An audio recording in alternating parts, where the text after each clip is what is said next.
Welcome to Power Fridays Live, the channel that aims to make a difference in the world through transformation, spiritual growth, and for entrepreneurs.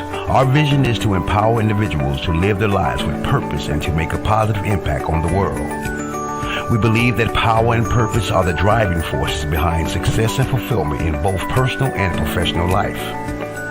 Through our broadcast, we discuss business strategies and techniques that can help entrepreneurs achieve their goals and take their business to the next level. We believe that through sharing knowledge and experience, we can empower each other to succeed and make a difference in the world. Now here's our host, Janelle Pulley.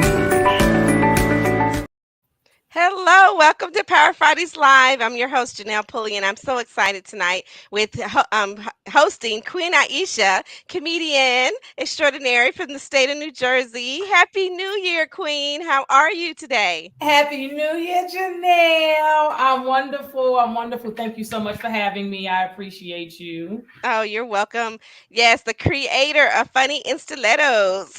Yes, my all-female diverse women's comedy tour. Yes.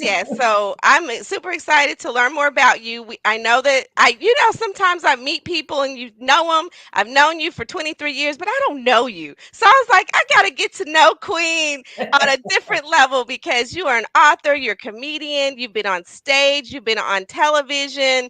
Can you give us a little bit of background about yourself and how all of this fame and fortune got started for you? Thank you so much. So what's so funny, Janelle, is because, on my podcast, I say the same thing because I interview people that I know as well. And I'm like, I know you, but it's like, I get to read. And I'm like, this is a whole nother level of knowing the person, which I think is really dope because sometimes we take for granted. We know someone and it's so surface to a point. Yeah. So Queen Aishah, I'm from Newark, New Jersey. I started my comedy career in the Washington, D.C. area. Almost actually next month will be 28 years. Congratulations. In comedy. Thank you. So the first place I went to perform was called Mr. Henry's on Columbia Road in Northwest DC. Dave Chappelle used to perform there, Roberta Flack. They had a real popular open mic night. It was cool. I had a few guests that came with me. I didn't do great, but it wasn't a lot of people there, but I was okay because it was my first time and I had a Kahlua and cream and I'm not a drinker. But I went on to do the Comedy Cafe, Baltimore Comedy Factory, and then start traveling around the country and the world. I love to make people laugh. My slogan, logo for my business is touching and healing souls through the art of laughter.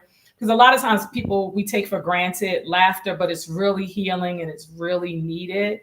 So I think that I heard Hope Flood, actually Hope said this when she was on my show, Hope Flood, that when we touch that mic, we never know what life we might be saving. So we really should take it extremely serious, right? Yes. I just love what I do. And I'm always creating, I'm always writing and coming up with crazy things or interesting, insightful things from my point of view. I created Funny in Stilettos in 2000. I'm kind of jumping around. I created Funny in Stilettos in 2012. And I just think that is very important. Like all comics matter. However, you being a female producer and promoter, you see the disparity between male and female comedians, even with Black comedians and white comedians and other, cultures and heritages. So I wanted to show female comedians that we rock. It was also important for me to show that I wanted the stage and the audience to resemble one another. So it's diverse, you know what I'm saying? And it's basically like 4 to 5, depending on how many women we have on the show.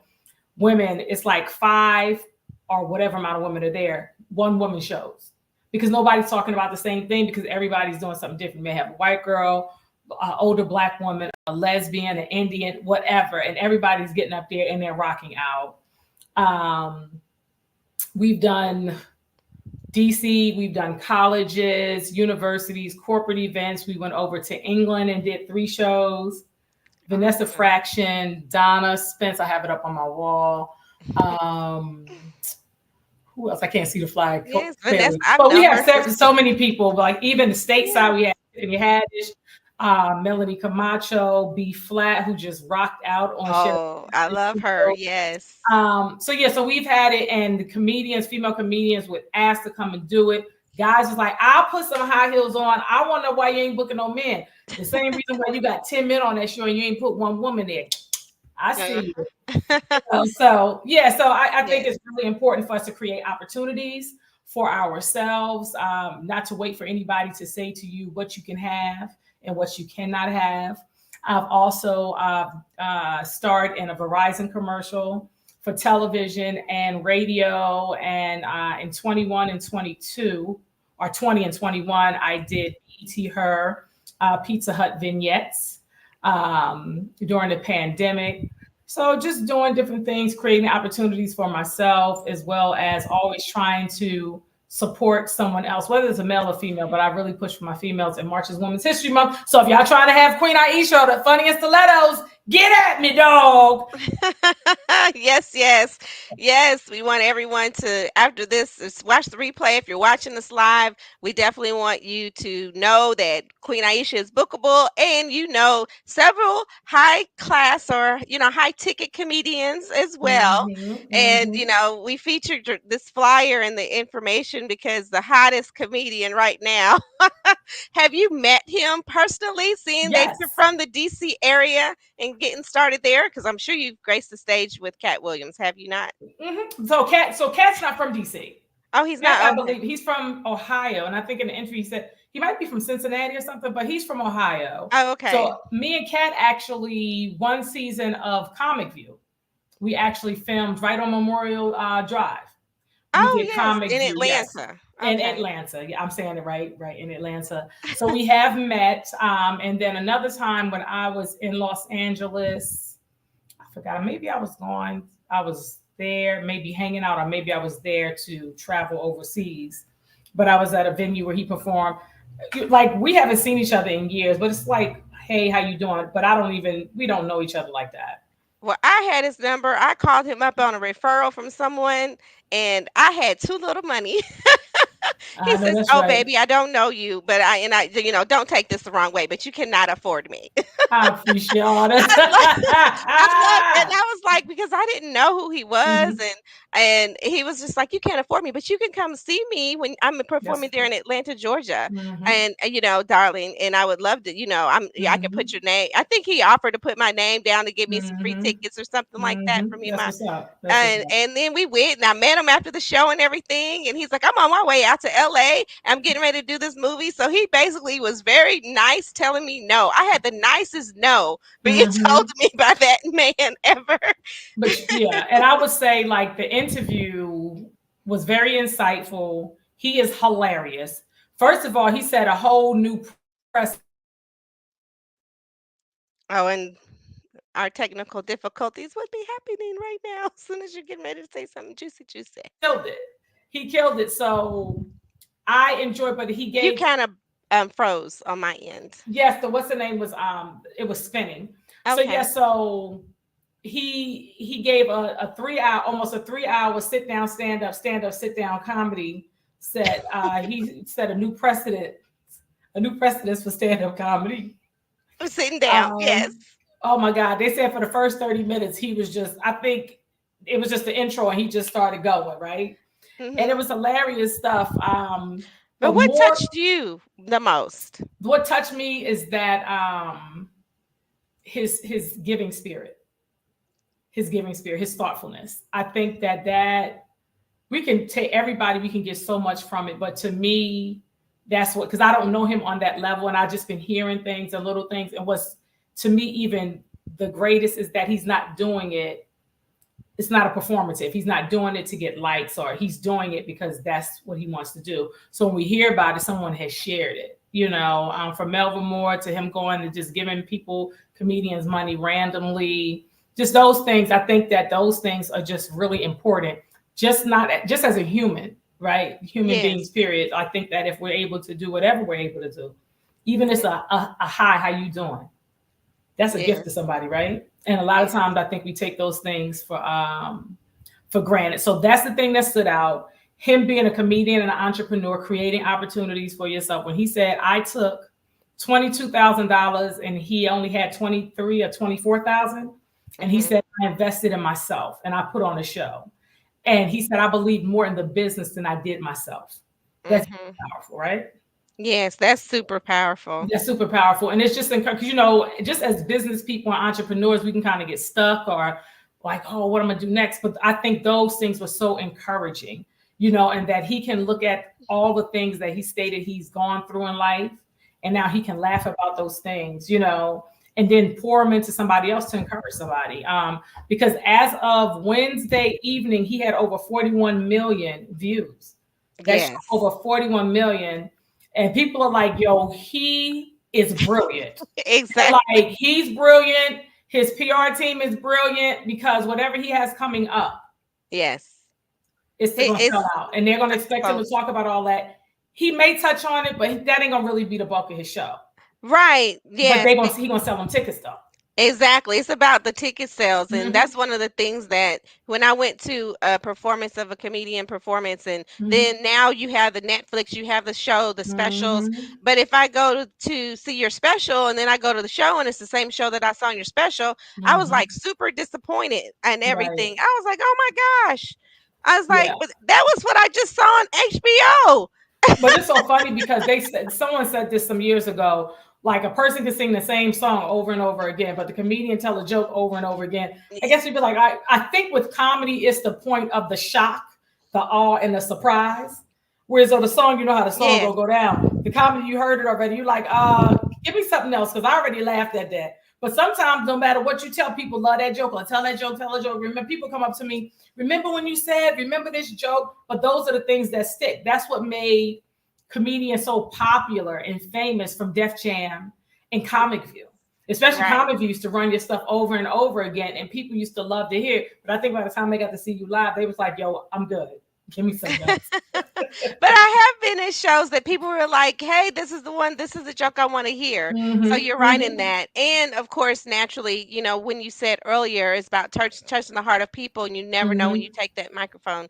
Because I've produced shows, as you know, and the people in the audience have been cancer survivors. And mm-hmm. that night or that moment, then when they come to the shows and they're dealing with whatever they're dealing with, you don't know what Mm-hmm. people are dealing with. Yes. And in the healing part, whenever I was like, yeah, that laughter definitely is the best Mm-hmm. medicine, and you can definitely heal people through laughter. Yes, I had someone come up to me. I was doing an event a few months ago, and a woman came up to me. She recognized me from another show. And she was like, "Oh, you were at this show," and it was like during the pandemic. And she was like, "You were at this show," and she said, she suffers from depression. Mm. And it was like she was just so happy. She was just so happy that she was at that show and she's going to have the opportunity to see me again live. So Oh, yes, those things, those are true gifts that we shouldn't take lightly. I don't think we should take them lightly as performers, and the audience shouldn't take it lightly as a performer. Because like when you look at, you never know what anyone is going through, right?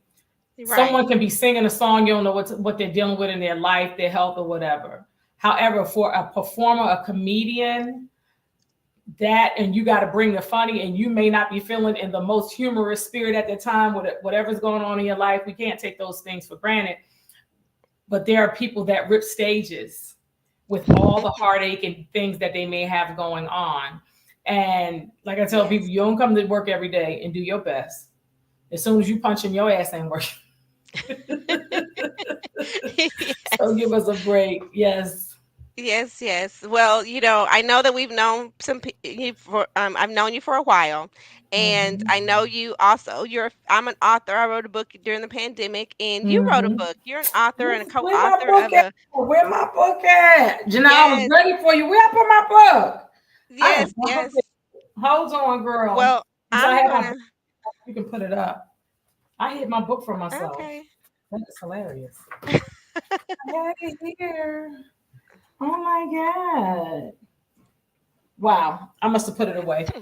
Yeah, so that is Because my book, Dating right when I After Marriage. Chronicles. Yeah, when I booked you last year, I was like putting together. It's like, what's your hotel? What's your name? Hmm. And how I Hmm. had you, and my phone was different, and your last name changed, and I was like, oh, I didn't know. Yes, y'all. So, dating after marriage chronicles, and as you know, Hmm. from one divorcee to another. Yes, yes, I was like, yes. I didn't know you. I didn't know you got a divorce like like me. Hmm. Yep, it So, happens.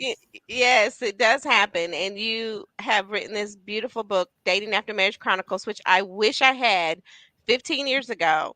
And, I was like, can you tell us a little bit about what you or feel comfortable in sharing? Oh, absolutely. So I was married for over 22 years. And I married in the 90s. And I will honestly say, I'm not saying they don't make them like that anymore. However, I think that the men, and I can say women too, because it takes two, right? Hmm. We're just in a different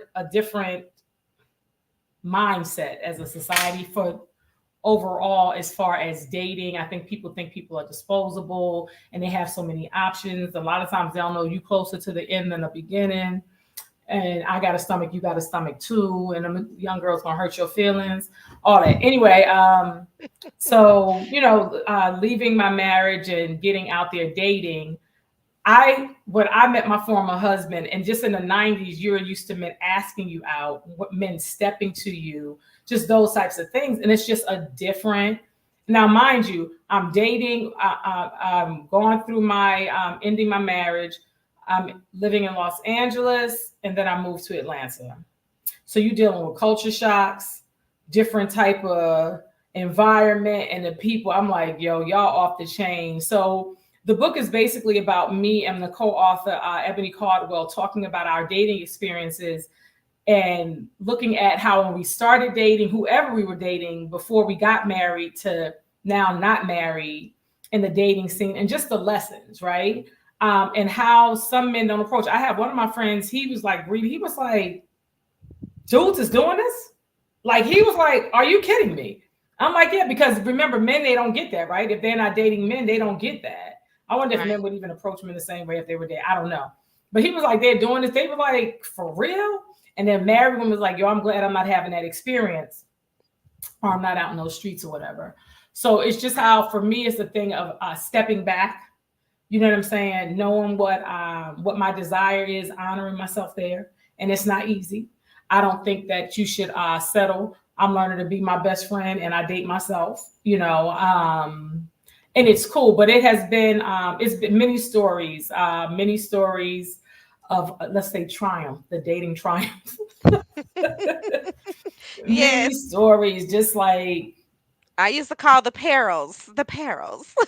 right. I'm just like, yo, like, who you talking to? Like, I'm not calling. Like, here's the thing. I don't have a problem calling a guy. I don't have a problem if we go out paying for a guy, but it has to be to a certain point in the relationship, right? Hmm. But if you're dealing with someone that is they have the mindset of getting over, or thinking Hmm. that a woman should do this for them, but they should not offer anything, you sadly mistaken, sir. Because I tell people, no offense, I know who my father is. I have brothers and I know my mom. You know what I'm saying? Like that type of thing. Right. I'm like, I'm good. And I'm a person that's a giver in general. Hmm. So if a person is not used to being around givers and balancing it out and reciprocating it, then they will take it as a thing that of you being pressed. Right. And And that's got to get over. And then I got to use all the words that I don't want to use. right. And you know your love language too. Yeah. And then, Hmm. you're looking for them to satisfy your love language, It even has to though, balance. It has to right. balance. Right. It Yeah, has to balance. I agree. Absolutely. You don't want to show up and, in my day, one day he chose paying for cigarettes after the meal, then to pay for the meal. Oh wow. That was my crazy No, date. it was one dude. He had an injury. He was coming in from out of town, and he had asked me if I can pick him up and everything. And I was like, yeah, that's fine. And then he called me. He said he was at the airport, and something about the bag. And Janelle, I fly a lot. Something about and he's like, can you cash at me or whatever? I forgot, it was something like $20, $40, something I can't even remember. He's like, I'll give it to you when I see you. I was like, fine, whatever.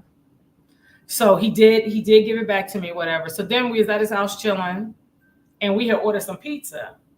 And he was like, I only have $100 bill.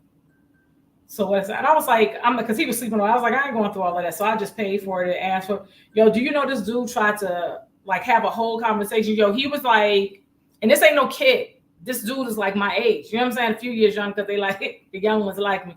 Anyway, he was like 2 years young. He was like, I don't feel. He texted him, and he don't understand why he got to pay for the pizza when we both had it. I said to myself, is this MF really having this conversation with me? I took my time out of my schedule, picked you up.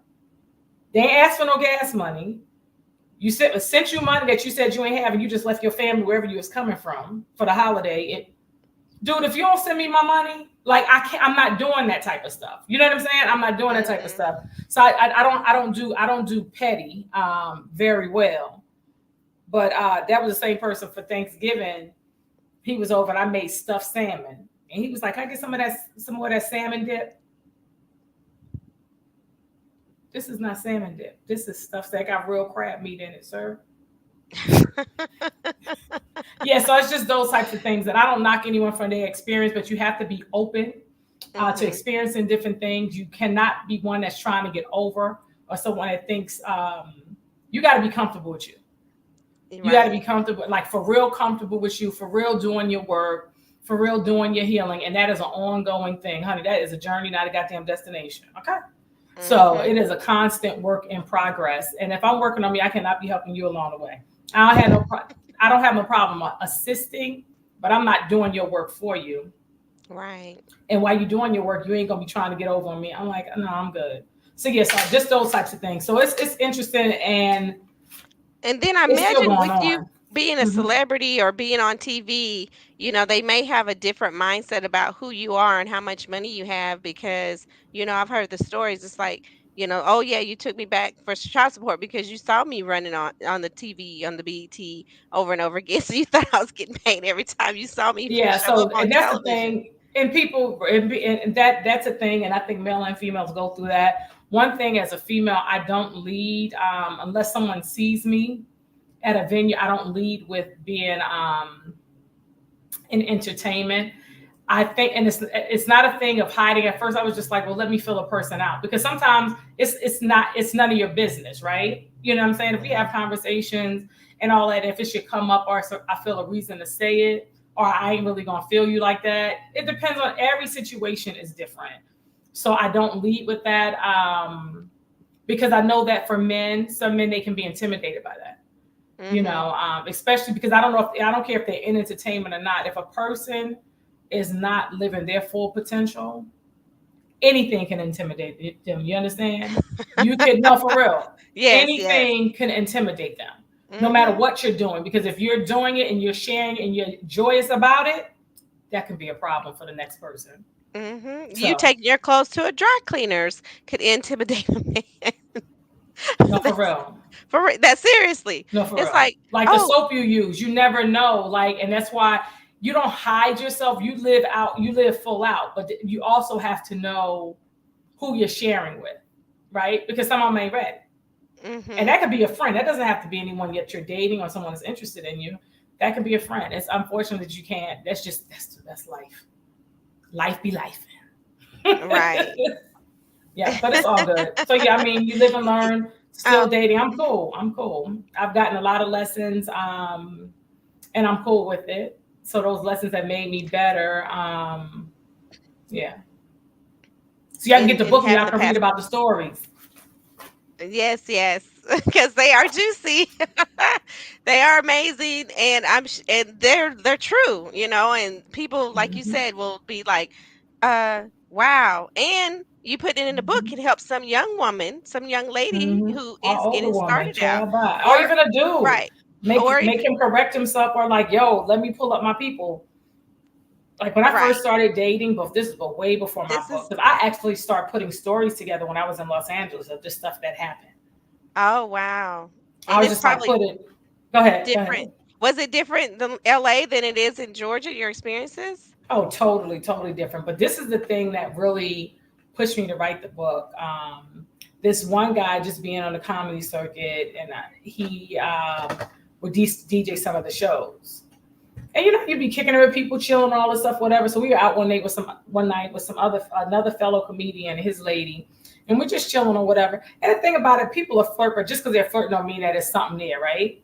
So he Right. was kind of like feeling me and all this stuff, whatever. So we were talking, and then one day we on the phone. When I tell you this when I tell you this got to my nervous system, I Mm. was blown away when I put it together later. And it was 2 weeks after what it happened. So what happened, we were on the phone talking, what you doing this weekend? Just like regular conversation. You people ain't talking about like what comedy clubs you hit and da da da da. We talking. I started saying what I was doing. I was like, what you doing this weekend? He was like, yo, one of my homeboys is getting married. I was like, okay, blah, blah, blah, whatever. Nothing. Keep it moving. 2 weeks later, I saw him. Now, one time he said to me something about me coming to his house and something about his daughter's mother being. I said, huh? I said, oh no, I don't even play them type of game. I'm good.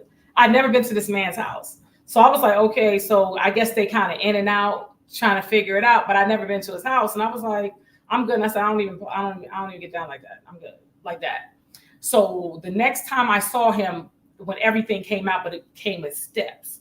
So he came up to me and gave me a hug. And I know before that I told him in that conversation that if you're dealing with, you cannot, like, I don't know what's going on. I don't know who, and you coming and hugging up on, we're not doing that. I'm good on that. Oh, blah, blah, blah, blah. I was dead ass serious. So later that night, we were standing outside and a few people were being interviewed and they came to interview him. And another comedian was standing. There was three of us standing next to each other.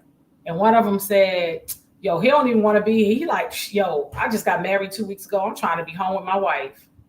Girl, I looked down. He had on a wedding ring. I was like, wow. I was like, wow. Like when I tell you I was disturbed, and I was just like I could not believe that. So when he said he was going to his homeboy's wedding, it was his wedding. Wow. What a Girl. homeboy. Oh my gosh. But his homeboy don't know. He just talking because he don't know that this Right. dude was trying to push up on him. And then came over to me and said something. And as I was walking away, another comedian was walking me to my car and he was still flirting. Yo, when I tell you I was bawling in my head, I'm like, what am I going to say to him? Because I'm about to bust his bubble. So he texted me and said, oh, you look so good walking away or something like that, he said. And I texted him. I was like, for real, I said, and I just want to congratulate you on your marriage. He never hit me back. But he was still, when I would come to the clubs, he would still come up to me and he was really like, the last time he was really like, yo, why she tripping? Dude, are you crazy? Right. Yeah. I said his wife they get married. She looking in his eyes. Oh my God, all this. So whatever happened, they kind of had a brief fallout, whatever, I guess. And then they got it together. And I was just going to be the downfall. Nah. Oh no. That's just crazy. I don't even know if they still together. Right. I don't even know if they still together. I said, oh, he real messy. Yeah, that's really crazy. But yeah, so you get that conversation. You get that. It's in the book. I talk about that in the book. So that's what really encourages. You get that story and much, much more. And I love the fact that you being a storyteller. Where did you gain that knowledge about being able to be on stage telling a story? So what's really interesting is, so my mother 80, but my mother is off the chain too, because she call and say different characters and she just likes to have fun and laugh and joke. And her grandfather, my grandfather, her dad is like that. And my dad is just jokester too, a little more laid back. Everybody in the family is pretty much like funny. I can tell my nieces and nephews that kind of have the dry humor. My oldest brother has like a dry humor, but it still be like funny stuff. But I would say definitely it's in my family, right? Definitely on my mom's side. And then in 11th grade, I went to Nairi Educational Institute in New Brunswick, New Jersey. And I was part of the Dr. Martin Luther King Community Players. So there we would go to different churches, schools, and we would, especially during Black History Month, and we do Dr. King speeches and different things. And then we would also, we did a debate team and we do oratorical speaking. So when I look back later in life, I said, I didn't even realize what I was being prepared for. Ooh. Didn't even realize that it would be. And then, so Brother Dunbar, before he passed, of course, he had seen me on television and all those things, So that's pretty much where it comes from with the actual doing the speaking. But when I was younger, I actually wanted to go to the Performing Arts School where Fame was filmed. But I told my mom about it. I think I was like ninth grade or 10th. And she was Mm. like, "Oh, Aisha, we would have had to look into that in like junior high." But I think I never told her because I knew my mother wasn't going to let me travel to New York. It's no Oh, way. Her baby yeah. girl, her first daughter to New York, going back and forth. Even when I was going to that school, I was already traveling by train 45 minutes at least each way, just by train, not even to get to the train station. Wow. Um, By yourself at a young age? I was in high school. I was in Oh, high 11th grade school. at that time. But to go Oh, to okay. New York, the way New Yeah. York was like in the 80s, hell no. Oh, Geraldine wasn't, she wasn't oh doing no. that. So I know she Mm, wouldn't allow that. Yeah, but even in 11th grade, I was still green, right? So I was yeah. green in like ninth and 10th grade. But yeah, so that's pretty much where it came from. We used to actually, let me go back because I'm telling some stories. We used to do talent shows for my mom and her, my niece, my aunts and them, and guests that used to come over to visit. I was the lead Oh. singer, and my sister was back up, and my brother was our manager. So yeah, so we used to do those types of things. Just having So, fun, just being children, like a talent show for Thanksgiving. This past Thanksgiving, we were all at my niece's house in Atlanta, and we did a talent show 45 and over versus 45 and under. And we had so much fun. We did the oh, different genres of music, and they couldn't, the 45 and under couldn't keep up. oh, They had to borrow yeah. some of our music. I was like, y'all did not have that reggae song. Y'all know nothing about that. Yeah, they had to borrow gospel music. That was not y'all gospel music. Well, they remaking everything. They're Right. sampling off the old stuff anyway Yeah. these days. But that's really where it comes from. You like my family, we love to laugh. You know what I'm saying? Love to laugh, have a good time. So that's pretty much where it comes from. Oh, that is so awesome. The family entertainment. Okay. Well, thank you so much, Queen. And this Thank has you, been sweetie. an amazing conversation to have with you. To know that you graced the stage with Cat Williams was amazing to learn, Yes. and how you got started in your career and being fearless woman. Thank you, So, thank you, thank what you. is one thing that you would leave with someone that is looking to become an entertainer or become a professional speaker? Because I consider comedians professional speakers all the same. Absolutely. And also with that, I also have I started in 2020. It's impactful appointments, empowerment coaching, excuse me, for women who are divorced, separated, left long-term relationships. Because when I was going through it, because it's a shift in Hmm. your life, right? And though like I initiated a divorce, that doesn't make it any easier with the person that initiated. And I think as I know as women, we give a lot because we're nurturers. So women that need that guidance and someone to partner with them to help them, on their way to finding themselves, getting on track, pushing themselves through to their new chapter. So I have my empowerment coaching. It's non-traditional. It's coach consulting. Okay. So it's individual or groups. So you can reach me, Queen Aishah at gmail.com. My website is I am Queen Aishah, and Aisha is AISHAH.com. And what else you asked me, Janelle? I just had a 43 and over moment. Yeah, 43 and older. You were specific on that number. 40, a 53 and over moment. Yes, yes. Well, Yeah, just encouraging words. That's all I wanted to leave. yes. So What? one thing Yes. I would say is to just focus on what you want. If we focus on what we want and make the main thing, quiet the noise, be yourself, and shut out all your distractions. And if you're a distraction to yourself, then make a shift. Make a shift. Yes, that was Easier very said than empowering. done, but make a shift. No, call you to get the coaching, the coach salting.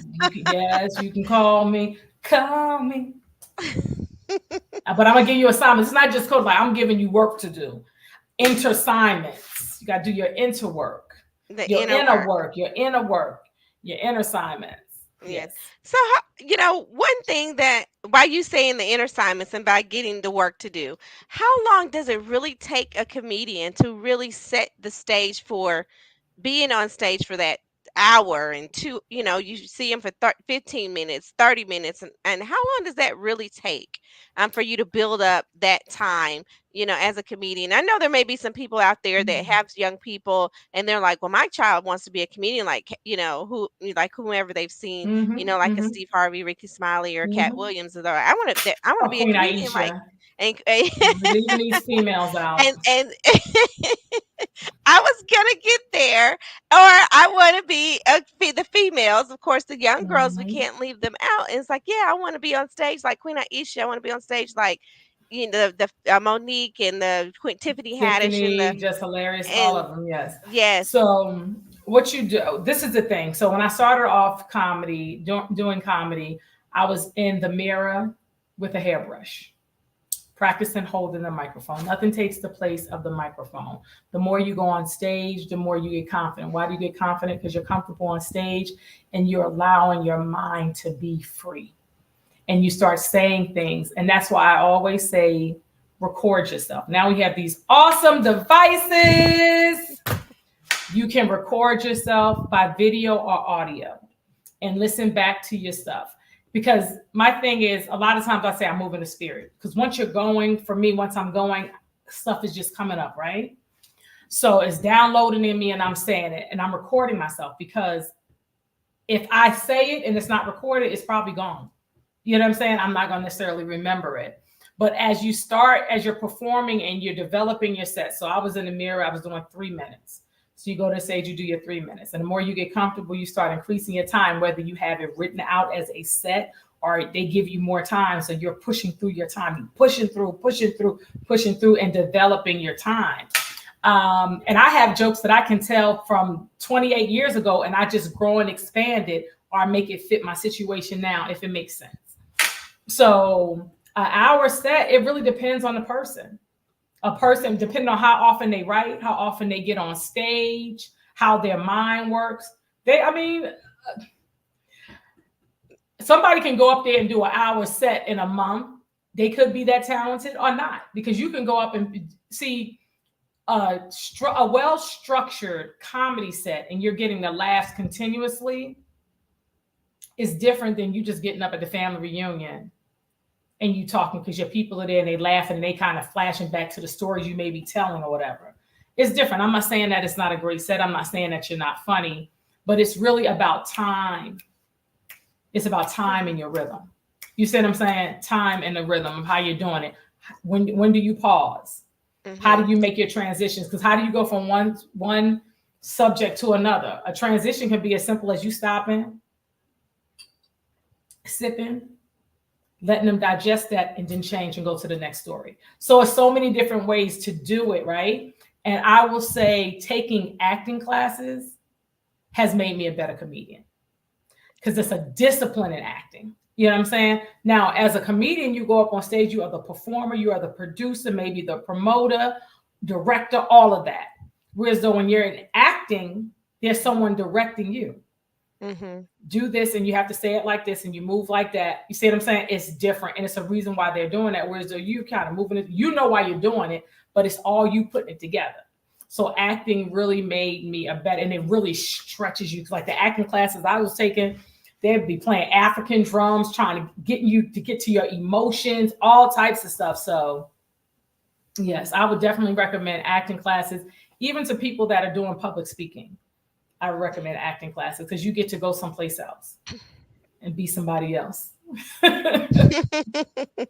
Well, Queen Aishah, thank you so much for your words of wisdom. It was great getting to know you a little bit better tonight because I didn't know you lived. I knew you in DC. We neighbors. And I know we're neighbors now, but I didn't know you had moved to LA for a period of time and then moved to Atlanta. So you really had the true experience of being on stage and being behind the scenes and being on TV shows. So I know your book. I'm going to put that up another time real quick. Dating After Marriage Chronicles. And as a result of this book, I know that you were on a singles show. TV. Can you say a little bit about that, where people can catch you on demand? Yeah, so I did the own network. It's all the single ladies. It's a docuseries. It was the first groundbreaking one that aired last January, so a year ago. And just talking about our stories with dating, our stories with relationships and marriage, religion, just different things, how these things influence our relationships, marriage, whether it's our parents, our religion, whatever's around us in regards to dating. So you can catch that. You can see shorts of it on YouTube, but you can probably catch it on Discovery Channel and the OWN network. They may rerun it because it's Discovery. I forgot the Discovery exactly which one, but it's on. But just Google all the single ladies on the OWN network. So Okay. I don't know if they have another season started, if they have a second season, but yes, you'll see my clips and stuff on YouTube. Okay, great. Well, I just wanted to make sure that we got that in there because not you're on TV, you're on stage, and Mhm. you've had a great resume in your life, and your life is well lived, and the You sound healing. like you're doing my damn obituary. What the hell is No, going no, on? no. Oh, but no, we want you to, have your accolades. Of course, give you your flowers while you live in. Get your the subscribers up on host of I Know Dope People on YouTube. And so Yes, I'm just trying to like run through. It's I like make appreciate sure you you. you That's what you we do. That's how we push each other. That's right. So yes, I am yeah. the host of I Know Dope People with Queen Aishah. All of my previous shows, it's been on for over a year. You can catch them on my YouTube channel, Queen Aishah. Again, it's QueenAishah. You can follow me on IG, that's Instagram. So Facebook, For those under YouTube, 43, right? over YouTube, 43. all those places you can see me. If you're interested in booking me, you can hit me on any of those platforms, but definitely better by email. My Okay. email, you can either hit me. The first one I gave you was queenaisha@gmail, but for booking, it is bookthefunnyqueen@gmail.com because Aisha kind of challenging for some people to spell. Okay. Well, I could have had that typed up in a little It's scroll fine. I point just up there. remembered it. That was a 53 And and over minute moment. okay. For I am queenaisha.com. You can definitely, find you on That's the I right. am queenaisha.com, AISHAH. And Queen, it's been wonderful to spend this Friday night with me. I do appreciate you. I appreciate our friendship over Yes, the baby. 2 decades.